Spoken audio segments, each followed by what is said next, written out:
Boa tarde, alunos. Hoje nós vamos começar a quarta unidade do nosso curso, né? Nós vamos falar sobre leitura literária, mais especificamente, né, questões relacionadas ao papel do leitor, ao papel da leitura também na construção da subjetividade, e também sobre algumas principais, né, as principais teorias da recepção, alguns principais autores, ok?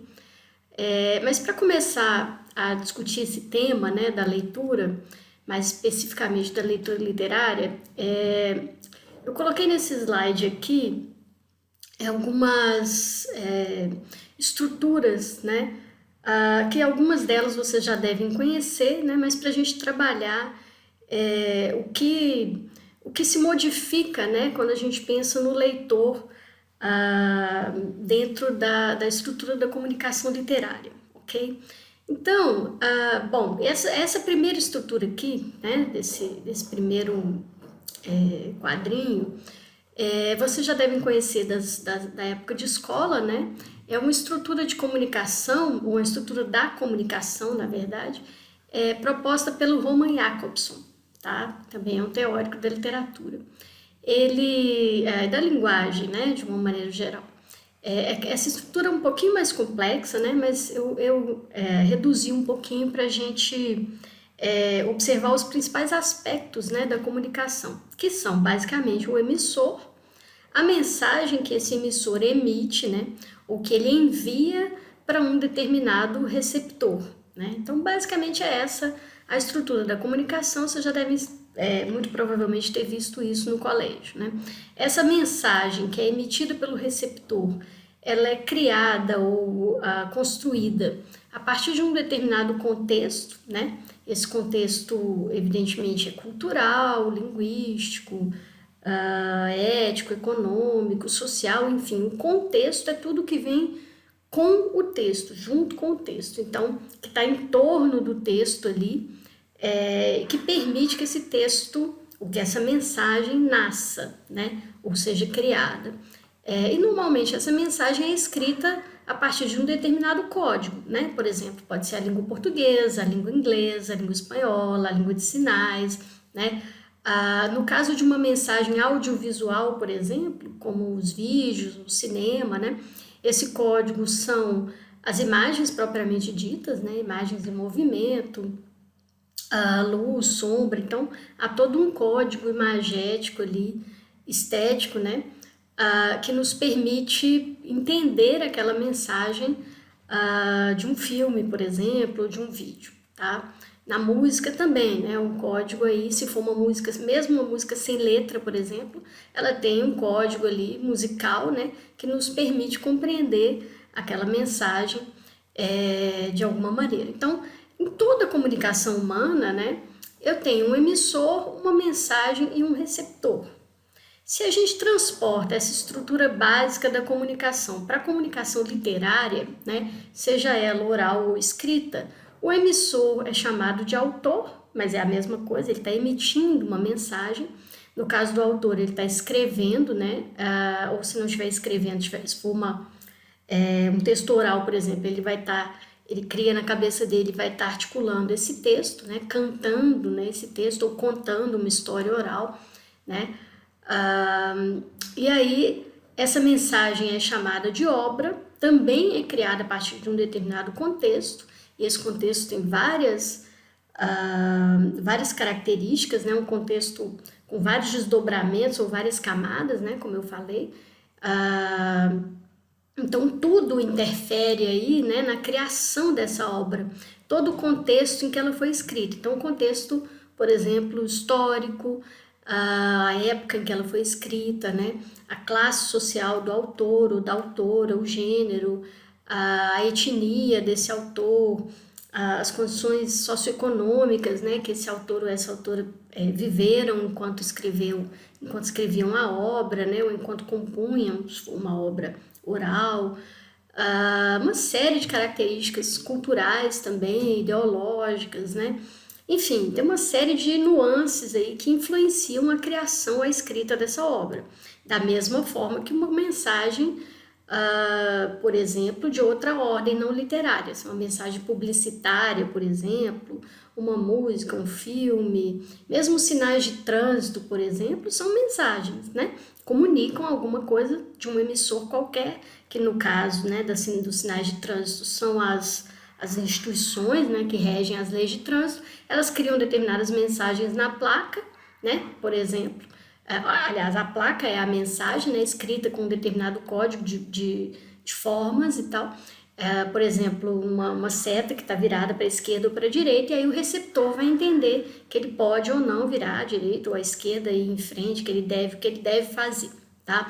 No caso da obra literária, a mesma coisa, né? O autor escreve uma determinada obra a partir de um determinado contexto e usando um dado código, né? Que no caso da obra literária, normalmente é uma das línguas existentes, né? Então, o receptor aqui dessa mensagem, né, que vai receber essa mensagem, seja ouvindo, se for um texto literário oral, por exemplo, né? Seja lendo, se for um texto escrito. Então, o leitor é o receptor, no caso da comunicação literária, tá? Por que eu coloquei esse esquema aqui? Porque cada uma das abordagens teóricas ao longo da história privilegiou determinados aspectos dessa comunicação literária para tentar, né, compreender a obra literária, para tentar compreender o fenômeno literário, o fenômeno da literatura, tomando, né, a literatura como um fenômeno, como algo digno, né, de ser estudado, de ser compreendido, de ser entendido, né, nas suas mais diversas nuances. Cada linha teórica, né, como é um fenômeno complexo, né, raramente essas linhas teóricas conseguem abordar todo o fenômeno, né, o fenômeno de uma maneira completa. Então, normalmente, elas se concentram num determinado aspecto, né? Então, até o século XX, para vocês terem uma ideia, as teorias, de uma maneira geral, nem eram chamadas de teorias literárias, tá?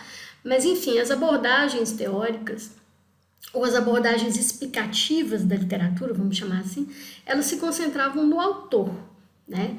Na pessoa do autor, ou na humanidade do autor, por exemplo, né? No caso das teorias humanistas, no estilo do autor, no caso das teorias estilísticas, e por aí vai. Então, as formas de ver a literatura até mais ou menos o final do século XIX, início do século XX, se concentravam todas elas no autor, nas intenções do autor e tudo que girava em torno dele, né? Isso, é claro, que abriu um pouquinho de caminho para que alguns desses estudiosos começassem a estudar o contexto de vida do autor, especialmente questões socioeconômicas que giravam em torno aí, dele, né? Então, começaram a aparecer aquilo que a gente chama de teorias marxistas ou conteudistas, né? Então, elas estavam abordando, né? Elas começaram a privilegiar não exatamente o autor, mas o contexto de vida do autor, a classe dele, as origens socioeconômicas, né? Então, abordando aí a literatura de um ponto de vista materialista, do ponto de vista do materialismo histórico, né? O sócio-histórico. Então, ou seja, as teorias marxistas abordam principalmente o contexto da obra, tá? Mais ou menos nesse mesmo período, que é início do século XX, começam a aparecer também teorias formalistas que estavam estudando ou concentravam o seu olhar, o seu enfoque, né, na obra propriamente dita, né, na forma do texto e tal.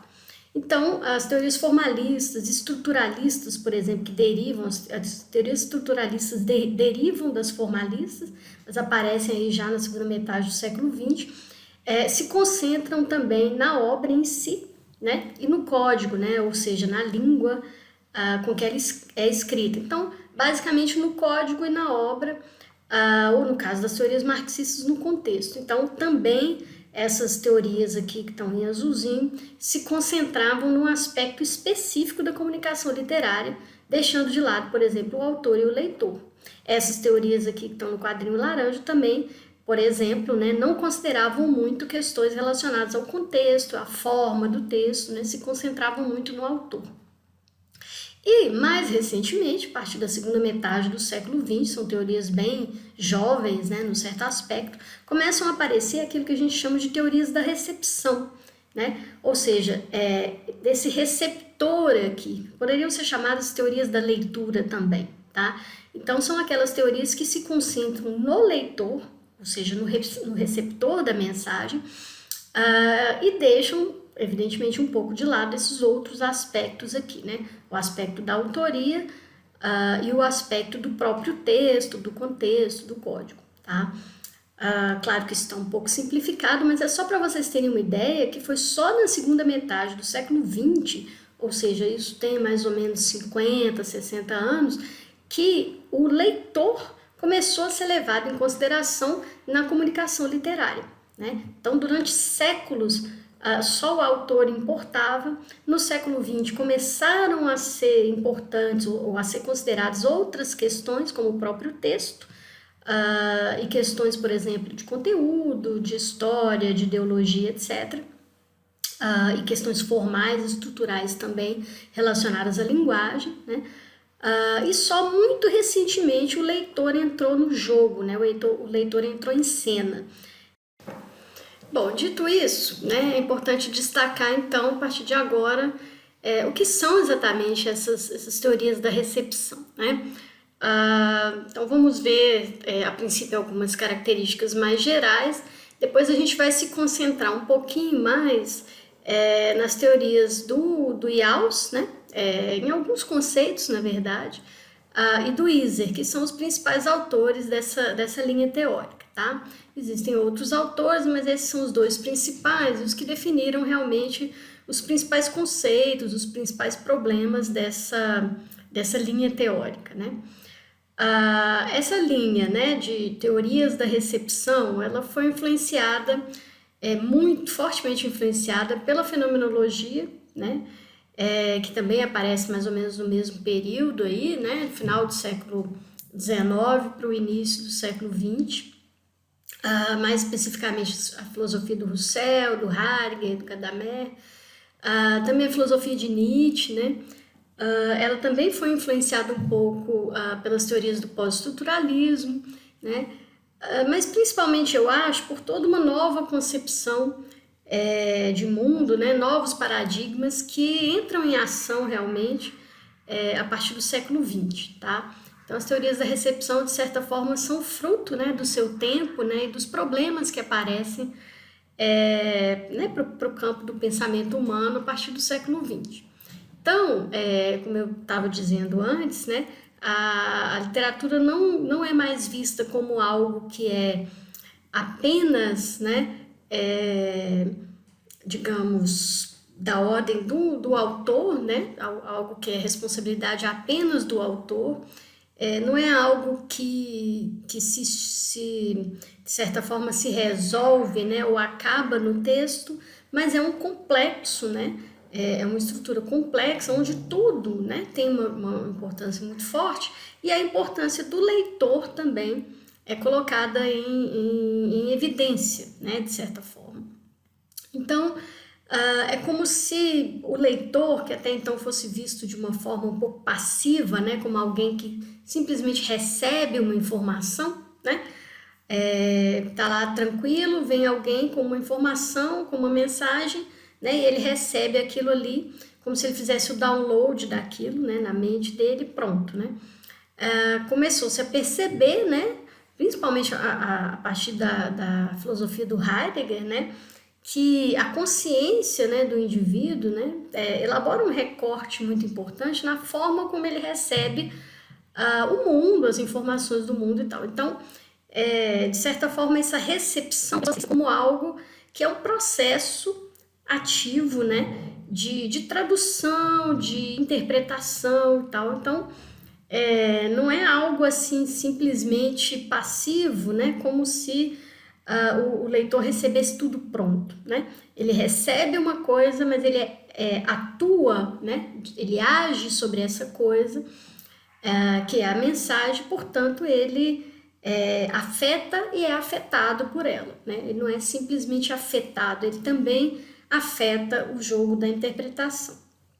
Então, de certa forma, as teorias da recepção fizeram com que a gente percebesse o texto, né, como um ato, a leitura como um ato, né, ou como uma ação, né, muito mais simplesmente do que como algo que é simplesmente recebido, absorvido, né. Eles partem, né, na verdade, essas teorias partem de um problema na verdade, quase que uma aporia, né? Assim, de um beco sem saída teórico que seria, poderia ser formulado mais ou menos dessa forma, né? É o texto que estimula o leitor? É o texto que permite que o leitor interprete dessa ou daquela maneira? Ou é o recorte da consciência, né? Como o Heidegger propunha, que faz com que o leitor julgue, interprete ou leia um texto a partir do seu universo, né, das suas lentes, digamos assim. Então, é a interpretação do leitor que acaba impondo determinadas respostas no texto, né? Então, é como se a gente perguntasse assim, quer dizer, o fato de cada um, né, ver o mundo da sua maneira, como se a gente tivesse lentes, né, por exemplo, azuis, né, se eu colocasse um óculos azul ou verde, com a lente azul, verde ou vermelha, eu vejo o mundo vermelho ou verde ou azul ou amarelo. Então, essas lentes, né, é como se fosse esse recorte da consciência. Então, entre a minha consciência, entre o meu modo de ver, entre a minha mente e o mundo, eu tenho uma espécie de filtro, né, que afeta, né, tudo aquilo que eu leio, tudo aquilo que eu vejo, tudo aquilo que eu aprendo. Então, esse problema não tem exatamente uma resposta, né, simples, não é um ou outro.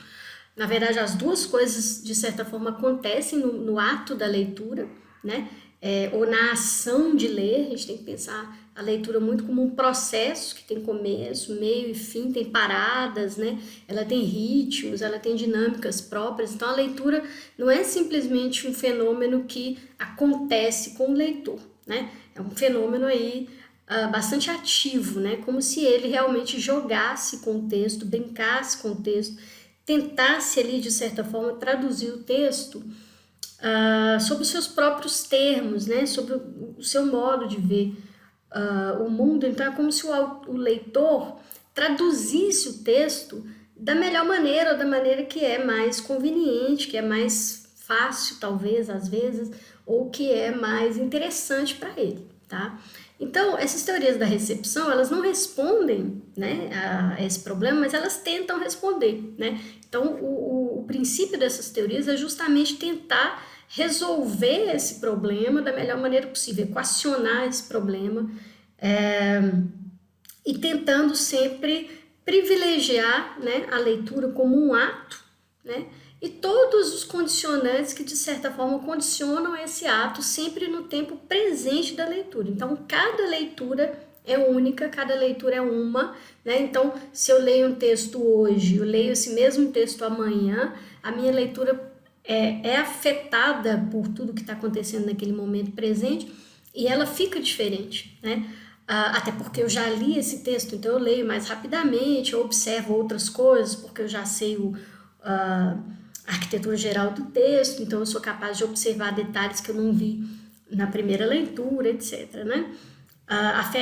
Aspectos psicológicos, né, também condicionam essa leitura. Então, a leitura é um fenômeno que acontece muito no presente, né, no tempo presente da leitura, no tempo atual, e, portanto, tudo isso, tudo que está acontecendo naquele tempo presente condiciona a leitura de alguma forma, né? Então, são teorias que se concentram no indivíduo, no tempo presente do indivíduo, na consciência desse indivíduo naquele instante, né? E da capacidade que essa consciência tem ou não, naquele instante, de processar determinados códigos, de processar determinadas informações, de traduzir determinadas coisas, né?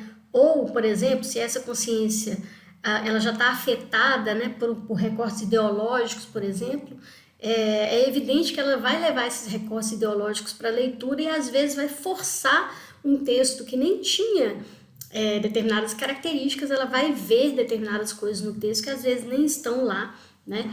Enfim, são teorias que subordinam, né, todos os aspectos dessa estrutura literária, digamos assim, ao recorte da consciência do leitor, principalmente, né? Mas também do autor, na medida em que o autor também é um leitor. Então, o autor, quando ele escreve alguma coisa, ele já leu uma série de coisas, então ele traz essa bagagem de coisas lidas para o texto, né? Então, até que ponto isso interfere na escrita, etc, etc. Então, é isso que a gente vai ver, né, ao longo da aula de hoje.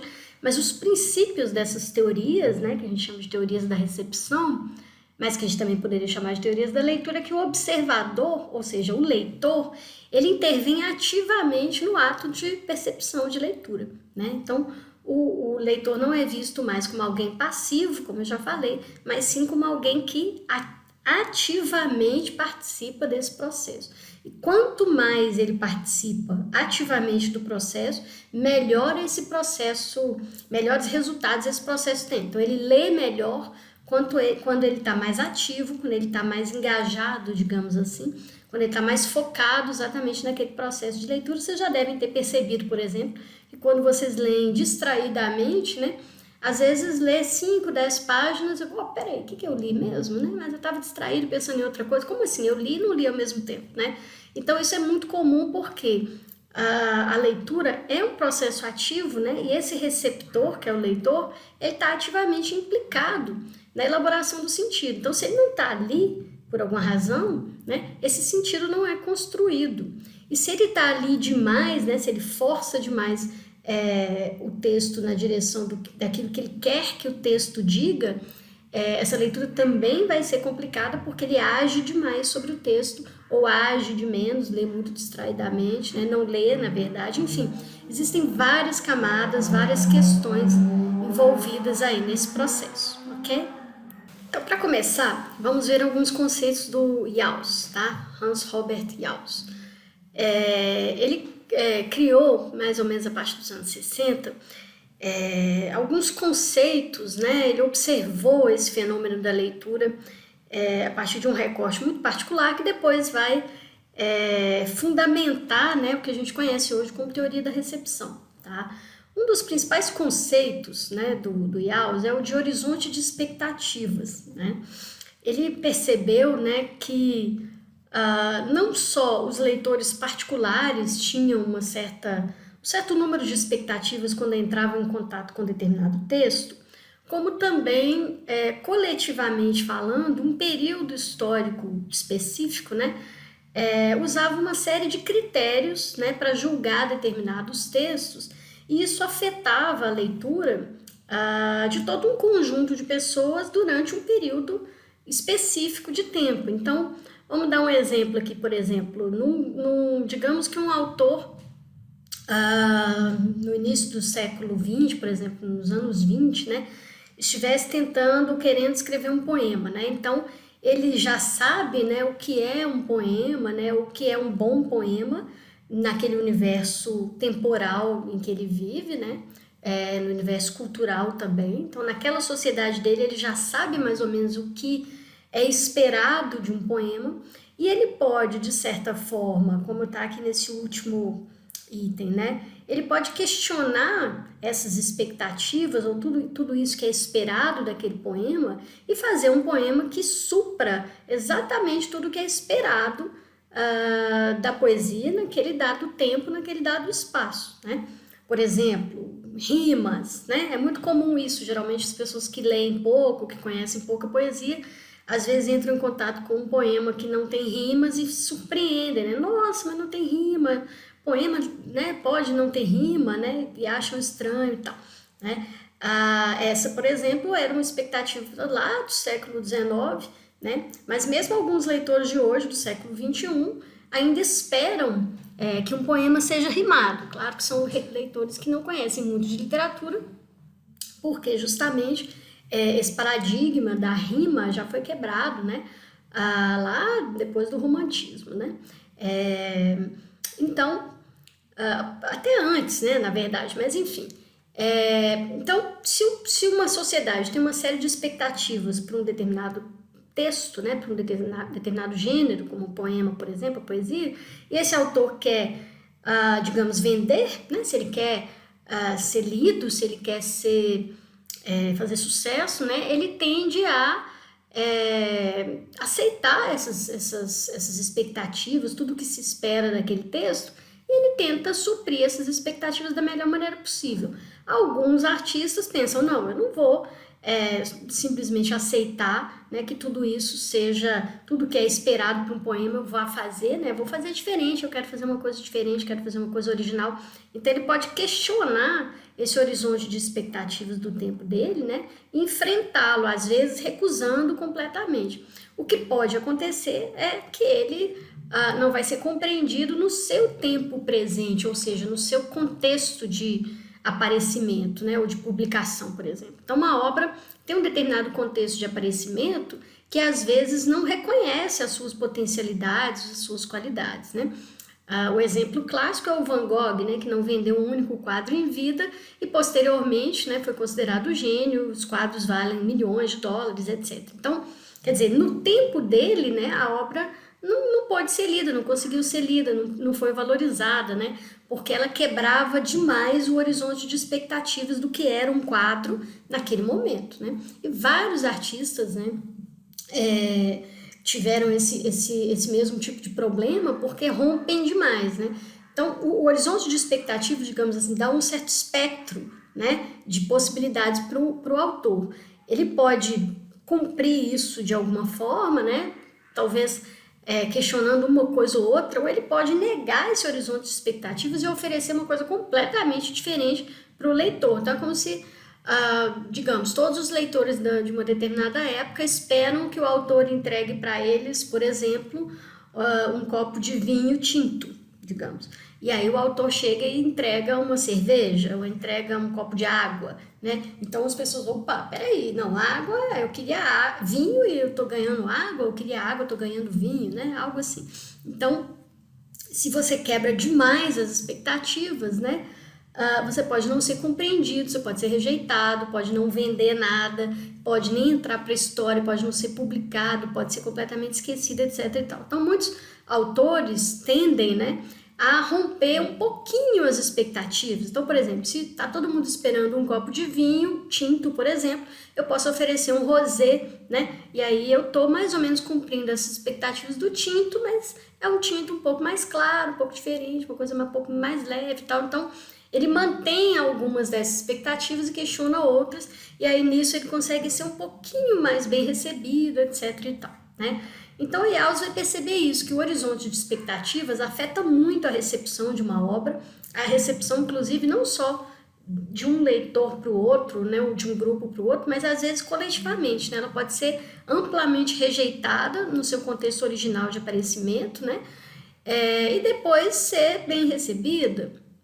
Ou o contrário, ela pode ser muito bem recebida e valorizada no seu contexto de aparecimento, né, na sua sociedade, no seu tempo histórico, onde ela é publicada pela primeira vez, mas depois ela vai caindo no esquecimento e não consegue mais, séculos depois, ela não é lida por mais ninguém, ela cai no esquecimento, entra no ostracismo, digamos assim, e ninguém, né, nem sabe que esse autor um dia existiu, né? Então, e às vezes ela continua a ser lida, mas ela é lida de um jeito diferente, ela é lida de uma forma mais crítica, ela é lida de uma forma mais questionadora, ou ela é lida de uma forma, por exemplo, onde se reconheçam os seus problemas, né, mas ao mesmo tempo se respeitem, se respeite aquilo que foi bem conseguido, bem conquistado, né? Então é isso um pouco, essa citação que eu coloco aqui do Yaus, né? Uma obra literária não é um objeto que se mantém, né, por si só e que ofereça sempre a mesma coisa a todos os leitores de todas as épocas. Muito pelo contrário, né? A cada época, se uma obra literária tem força, né, se ela tem um fôlego suficiente, ela consegue, às vezes, oferecer para leitores de diferentes épocas questionamentos diferentes, formas de ver o mundo, às vezes, um pouco diversas, né? Então, por exemplo, obras muito antigas, né, como as obras de Shakespeare, por exemplo, como as obras de Homero, elas foram lidas ao longo dos tempos, né, das maneiras mais diferentes, sempre oferecendo alguma coisa para os leitores daquele período. Então, você imagina que são obras boas, porque elas são capazes de oferecer para leitores de diferentes épocas, né, perguntas interessantes, respostas interessantes, elas mantêm o interesse, né? Então, é curioso como algumas obras de fato conseguem atravessar os séculos, né, sempre oferecendo coisas diferentes. Então elas são, é como se elas fossem infinitas, né? A cada vez que você olha, a cada vez que você lê, você consegue alguma coisa diferente daquele texto. E isso também, isso no plano pessoal, porque eu mesma posso ler um livro, por exemplo. Eu li o Grande Sertão Veredas na juventude, né? Quando eu estava na faculdade, gostei, me apaixonei e entendi uma série de coisas, ele me ajudou numa série de coisas para minha vida, etc, etc. Eu vi uma série de coisas ali. Mas, se eu leio esse livro hoje, né, com quase 50 anos, eu posso, muito provavelmente, eu vou ver outras coisas completamente diferentes, vou ver coisas que eu não vi, algumas coisas que eu achei maravilhosas eu vou achar bobas e por aí vai, né? Então, da mesma forma que no plano do indivíduo a obra é lida de maneira diferente ao longo do tempo, também no plano da sociedade, porque uma obra no seu contexto original, por exemplo, pode ser moderníssima, pode ser super vanguarda, ela pode questionar uma série de paradigmas e 20, 30, 50, 100 anos depois, ela simplesmente vai ser vista como uma obra que viu pela primeira vez alguma coisa, né, mas que hoje é lida de uma forma simplesmente datada, né? Esse aqui foi o primeiro texto que falou sobre esse assunto, mas hoje esse assunto está superado, esse problema está superado pela sociedade, então a gente, né, essa obra já não causa furor, ela já não causa surpresa, ela não causa estranhamento, né? Não que ela não cause nada, não provoque nada, mas assim, os leitores leem, não acham nada demais, né? Eles só gostam ou só acham interessante quando alguém fala, olha, mas essa foi a primeira vez que isso foi questionado, tá, né? Por exemplo, um exemplo interessante para isso é a obra Madame Bovary, né?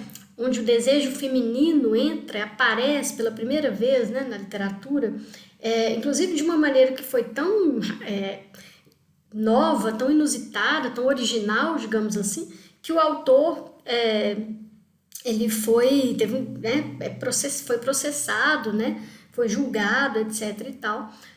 Então o juiz pergunta, né, pro Flaubert, né, quem é essa Madame Bovary? Quem é ela, né? Achando que ali naquela ficção tivesse uma mulher que de fato, né, ele tivesse se inspirado nela. Então aí se tem realmente uma mulher que traiu o seu marido e tal, quem é ela que nós vamos prender, né?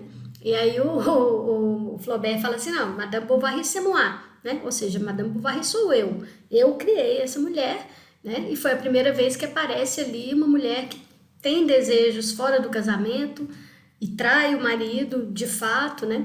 É claro, por uma série de razões que não cabem aqui falar, mas enfim, ela trai o marido deliberadamente, né? Isso aparece no livro, é um escândalo, né, para a época ali do século XIX, e hoje, né, as pessoas no máximo podem falar, nossa, né, mas que bandida, que safada e tal, mas ninguém, né, se importa tanto com isso. Inclusive isso é bastante compreendido se você vê o contexto todo do casamento, né, tudo bem, é isso mesmo, né, com essa situação, nessa situação eu também trairia, etc. Então essa é uma questão que hoje, por exemplo, já está bastante superada. Quem um leitor contemporâneo lê esse livro não vai achar nada demais, né? Ele só vai achar talvez interessante se alguém falar, olha, mas foi a primeira vez que aparece essa questão na literatura, aconteceu isso, aconteceu aquilo. Tá. Então, assim, é um livro que abriu o caminho para que esse horizonte de expectativa se transformasse, inclusive, né? Se transformasse até em termos temáticos, né? Olha, no romance não pode entrar a questão do desejo feminino, não pode entrar questões da traição feminina, né? Uma mulher burguesa, bem casada, não pode trair o marido, etc. Então, assim, é a primeira vez que esse paradigma é quebrado. Então, o Flaubert quebra, abre essa porta, né? Na verdade, ele explode essa porta e todo mundo começa a falar disso depois dele, né? Então, ele amplia o horizonte de expectativas.